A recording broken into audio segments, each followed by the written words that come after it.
lo que dijo esta semana Roberto Feletti y bajo ya con esto a charlar con el invitado que tenemos acá en el piso esta noche, que es nada menos que Lucas Liach. Lo recordarán muchos, él fue vicepresidente del Banco Central durante la gestión de Federico Sturzenegger durante el gobierno de Macri, así que vamos a estar hablando mucho de inflación y de todo esto que te estoy contando. Pero escuchá primero qué es lo que dijo Feletti hace 2 días atrás.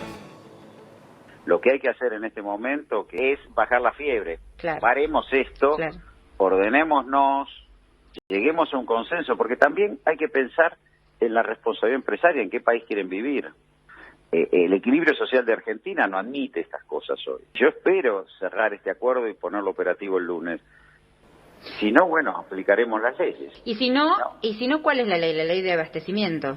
Y sí, tendremos que avanzar con políticas de precios máximos no consensuadas. Yo quería llegar a un consenso porque ya te digo, el equilibrio social de la Argentina requiere consenso. Bueno, lo que te contaba recién, la idea es controlar precios de esta manera, si hay un acuerdo, hay un acuerdo, si no, ponemos la ley de abastecimiento arriba de la mesa. A mí me da la impresión de que por acá no es, que si uno en este contexto intenta controlar un proceso inflacionario de esta manera, va a fracasar. Y saben, quienes me escuchan hace tiempo, que tengo una visión bastante heterodoxa del asunto, que creo que la inflación es un fenómeno multicausal, no se lo atribuyo solo a la cuestión monetaria, pero me parece que por acá no va. Pero cuando se creyó que la cosa era más monetaria, tampoco funcionó. Y voy a usar este disparador para arrancar a hablar esta noche con Lucas Liach, que ya lo presenté. Buenas noches. Gracias, Lucas. ¿Qué tal, Agustín? Un gusto verte después de tanto tiempo. Sí. Y gracias por la invitación. Hace rato que no nos veíamos, sí. Hemos debatido varias veces. Siempre interesante, así que gracias por la invitación. Gracias a vos por haber venido acá un domingo a esta hora. Es complicado. Lucas, a ver, para tomar, yo creo que por acá no es, creo que en eso vas a coincidir conmigo. Pero cuando ustedes hablaron de las metas de inflación, de que la inflación era abordada como un fenómeno monetario, buscaron la restricción de la oferta monetaria, la cantidad de dinero, etc., tampoco resultó, porque terminamos 2019 con una inflación de 54. ¿Qué pasa? ¿Por qué entonces? Sí, obviamente la inflación es un problema difícil de resolver, por eso Argentina lo tiene hace 70 y pico de años, con una interrupción de 10 años, o 15 casi, convertibilidad y un par de años más. Yo creo que son las dos cosas, o sea que cuando empieza un proceso inflacionario, por un lado está la causa monetaria y existe, y para pagar la inflación hay que incluye la herramienta monetaria. También creo, y siempre creí, no es que, si querés después te respondo de tu pregunta sobre el comienzo del gobierno de Macri, pero que una vez que está instalada la inflación tiene mecanismos que hacen que se tienda a perpetuar, ¿no? Mecanismos que llamamos de inercia. Eso, la famosa inercia inflacionaria. Yo tenía un profesor, Canitró, que vos, un gran economista, que él siempre decía, para arreglar la inflación necesito la parte ortodoxa, que sería lo monetario, la heterodoxa, que sería esta coordinación de actores diciendo pasamos a un régimen de menos inflación, y él decía, sí hay que recurrir a la macumba también, como que no es tan fácil, ¿no? Pero se necesitan los dos elementos. Si querés, yo creo que este gobierno un poquito estaba en elemento heterodoxo, pero ni siquiera, porque tampoco llegó a haber una coordinación. No es que se sentaron a una mesa con una meta de inflación.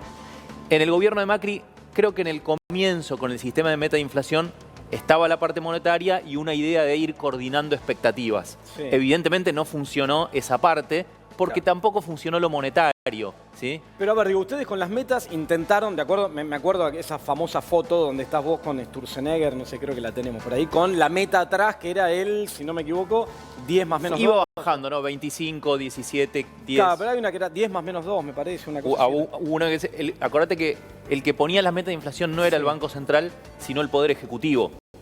¿No? Eso desde el punto de vista del monetarismo, me paro de ese lado, no está bien. No, es una mala idea. Porque ahí tenemos la foto, 10 más menos 2. Discúlpame, esta era la meta para 2018, que ese año terminó ante... No, pero esa nunca fue la meta para 2018. Agradezco que pongas la foto, quizás medio chicanera, pero... No, pero por lo menos para explicar. Sí. Las metas las pone el Poder Ejecutivo. Sí.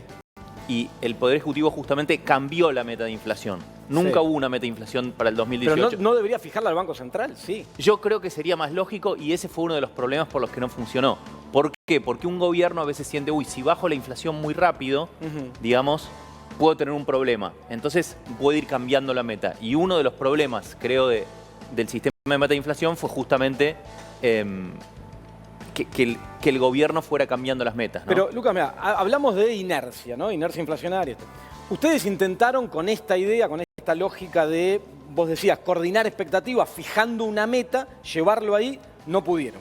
Guzmán, yo lo decía recién, intentó este año con una meta del 29, incluso con cierta ortodoxia detrás de esa meta, porque, de hecho, hasta la propia vicepresidenta lo criticó públicamente porque le dijo, gastaron poco, ¿no? Digo, intentaron buscar la meta del 29, tampoco pudieron. Entonces, ¿es imposible alinear expectativas? No, creo que, digamos, parte de por qué no funcionó durante el macrismo es porque, digamos, para que se cumpla lo monetario y la coordinación, tenés que no estar emitiendo deuda en pesos, papelitos de algún color. El gobierno de Macri, bueno, fue bajando la cantidad de déficit fiscal, pero quizás fue más que lo que los mercados pudieron absorber. Por eso hubo una crisis de la deuda que terminó con devaluación, inflación, etc. Resumen, creo que Argentina va a necesitar lo que se llamaba en otra época un plan de estabilización, que ese plan de estabilización tiene que tener las dos cosas.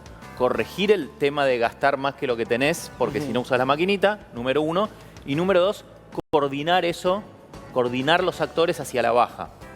Los controles de precio de Feletti son, nada, una gotita en un mar embravecido, donde los salarios están subiendo, donde Zamora, gobernador de Santiago del Estero, dio aumento de salario de 57%. Yo creo que estamos yendo no a una inflación de este nivel, sino a una inflación más alta. ¿Vos creés que el año que viene vamos a una inflación más alta? Me parece que sí, pero ¿por qué? Pero disculpa, digo, vos decís vamos a una inflación más alta. ¿Con riesgo de espiralización? Hay algunos referentes de la ultraortodoxia o libertaria que hablan de la posibilidad de una hiperinflación. No es mi escenario, si querés, principal. Yo creo, ¿qué pasa? Esta inflación del 52, a diferencia del último año de Macri, es atrasando el dólar, atrasando las tarifas, todo que es transitorio de verdad. Eso en un momento termina. Entonces, cuando se mezcle que tenés que corregir el dólar, porque en algún momento lo tenés que corregir, que tenés que corregir tarifas, lo podés posponer, pero el mismo Guzmán dice en el presupuesto que las tarifas van a subir más rápido que la inflación. Si a esa inercia que ahora está en el 50, fíjate que este fue la única vez que tuviste 12 meses seguidos con una inflación de la que llama núcleo, que le sacás lo estacional, etcétera, más del 3% todos los meses. Entonces tenés inercia del 50 y por delante alguna devaluación y en algún momento aumento de tarifas. ¿Vos creés, como muchos analistas económicos, que después de las elecciones, para fin de año, viene un salto devaluatorio del oficial, digo, ¿no? Me cuesta pronosticar tan específico, ¿no? Te diría que hay un problema claro en el tema del oficial. El valor del dólar oficial hoy corregido por inflación es el nivel que más o menos que tenía Sturzenegger al final, que se consideraba no muy alto. O sea, es un nivel que va a necesitar corregirse. ¿Cómo va a ser esa corrección? No lo sé. Ahora lo que están intentando, lo que hicieron esta semana, que es en el fondo trabar los pagos de importaciones. Eso también es inflacionario. Porque si no vienen las gomas de FATE que trata de importar, el neumático en Argentina va a ser más caro. Entonces, todo está convergiendo desde mi punto de vista que la inflación va a ser un poco más alta. Por eso, creo que en algún momento Argentina va a plantear el tema de un programa de estabilización. Sea este gobierno, que no sé si tendrá los recursos políticos y sobre todo una mirada consistente, porque uno ve dentro del gobierno distintas miradas, o sea, un gobierno siguiente en el 2023. Para hablar de eso, mirá, te llevo a la marcha de hoy. ¿Tenés ahí algunas imágenes de la marcha? Abrimos el programa hoy con esto. Mirá, ahí está. Mirá, me ponen la marcha encima, la imagen y me ponen la marcha de fondo. Esto fue la plaza de hoy, ¿no? Después del resultado adverso de las PASO, etcétera, como una cosa de reacción desde el peronismo. Y se da un día en el cual, esta mañana, me imagino que lo habrás visto en un medio digital, que Sergio Massa habló de que después de las elecciones va a haber una convocatoria a la oposición.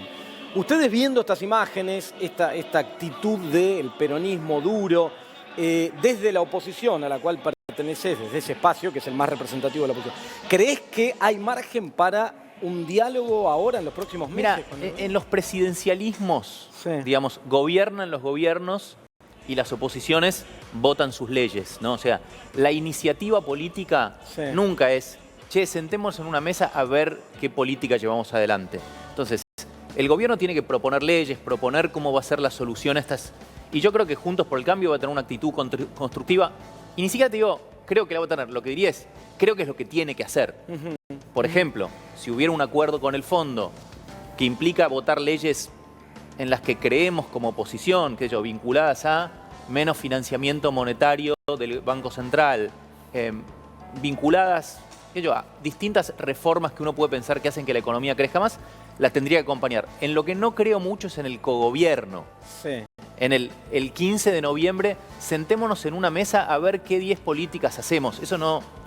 No, pero además cuesta ver acuerdos por esto que vos marcás, digo, porque a ver, hay un sector del gobierno que está diciendo, no, che, se está gastando poco. Ustedes están diciendo, no, la inflación es monetaria, tenés que dejar de gastar para dejar de emitir. Entonces, no veo. Bueno, y ese es el... No, me olvida, ese es el otro punto y el más central, que es ese gobierno que gobierna.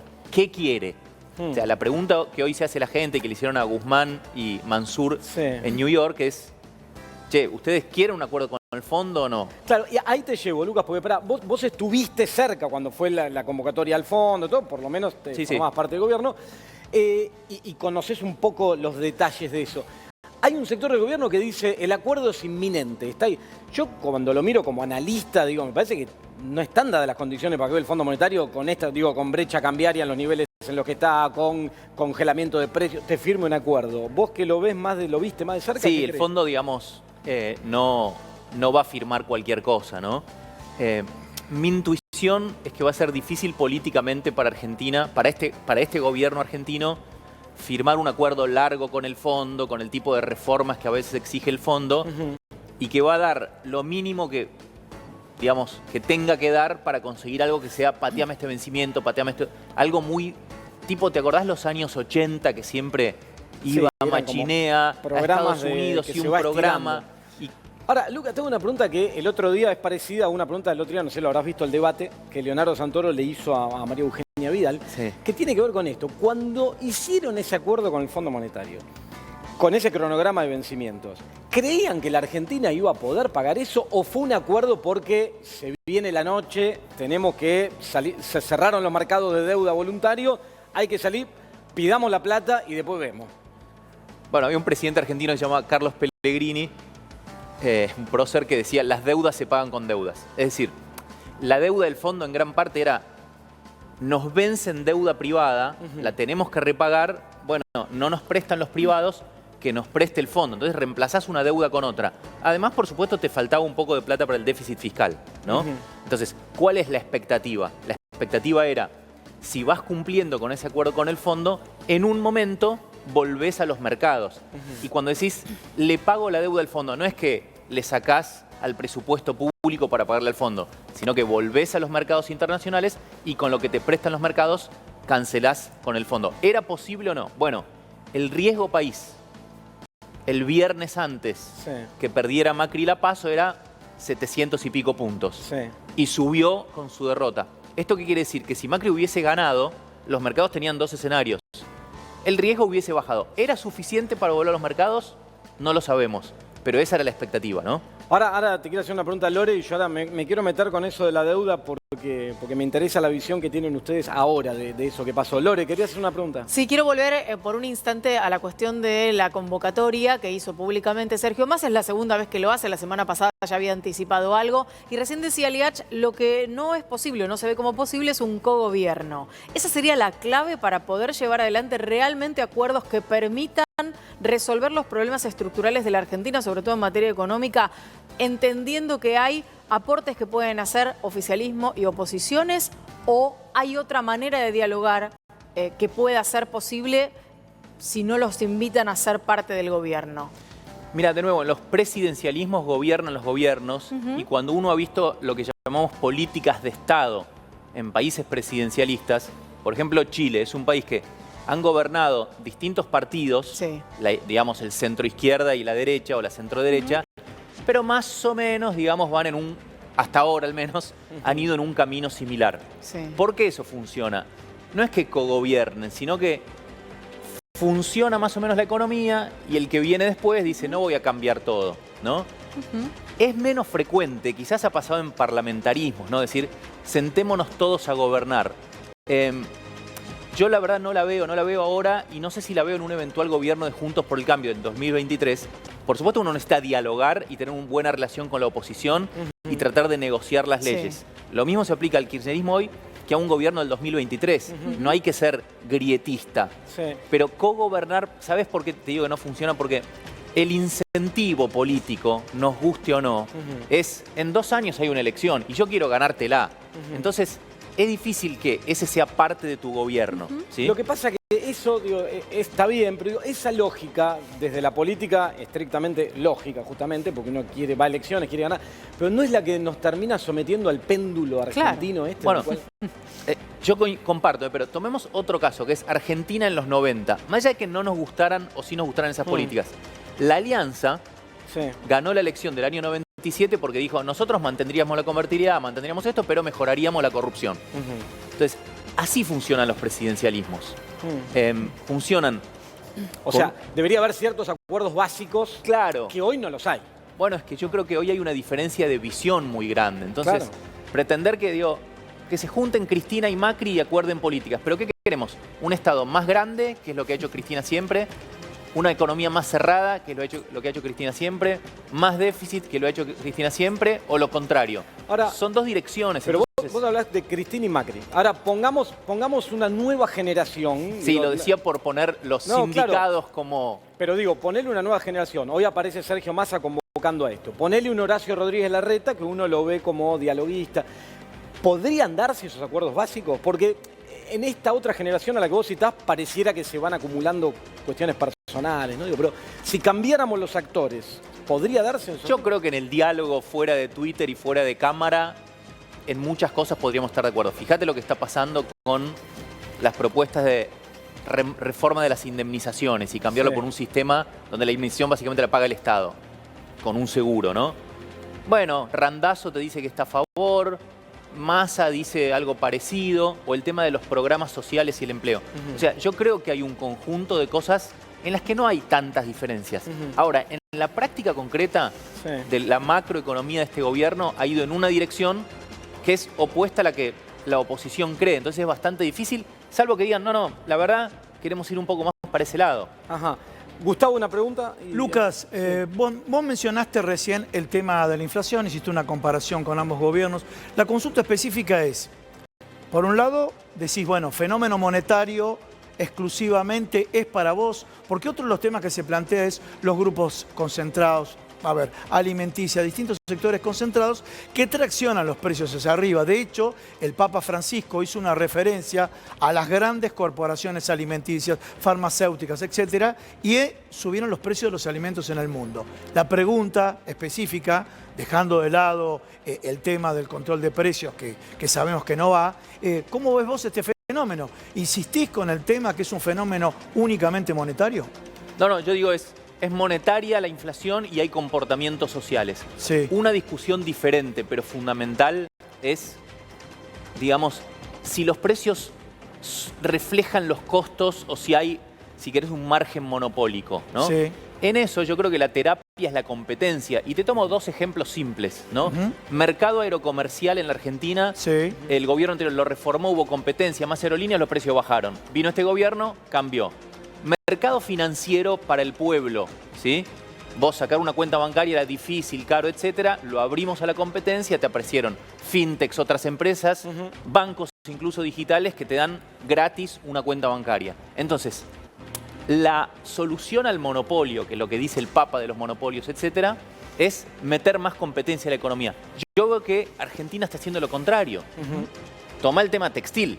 Los acuerdos de precios lo hacen con los grandes. Eso no me cabe la menor duda. Pero no te resuelve el problema. Vos lo que necesitas es que vaya gente a competir con precios más baratos. De nuevo, fíjate el tema textil.